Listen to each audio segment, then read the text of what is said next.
Hey everyone, welcome to Pulse. I'm Eugene, and alongside me is Jim. I know you guys have been following those big healthcare stories, and this one is, well, it's a doozy. We've got some tough news about a healthcare CEO. Plus, we've got this op-ed from another CEO calling for some big changes. Let's try to make sense of all this and maybe find some surprises along the way. Yeah, it's a pretty wild mix of sources this time. It really reminds us that healthcare is all just policies and profits. It's about people, and sometimes things happen that shake everything up in ways we never could predict. Well, let's start with the news that really shocked me. Brian Thompson, the CEO of United Healthcare, was killed in a shooting in Manhattan. And to make things even more complicated, the suspect is pleading not guilty to charges of murder and terrorism.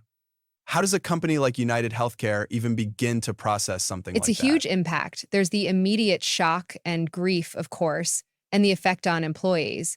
But then you have to think about the long-term stuff, how they're going to adjust their strategies and how they'll deal with the public's perception. It's a tough situation all around. Yeah, I was thinking about that too. Trust is super important for healthcare companies. When something this tragic and unexpected happens, it's hard to know how people will react.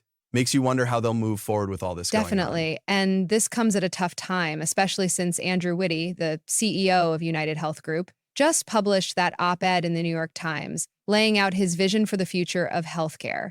Talk about a tough time to be in charge, right?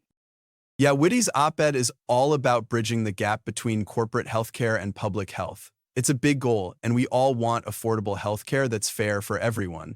But can a huge corporation like United Health Group actually pull that off? After all, it's all about profit at the end of the day, That's right? the question. There are a lot of people who are skeptical, and I get it.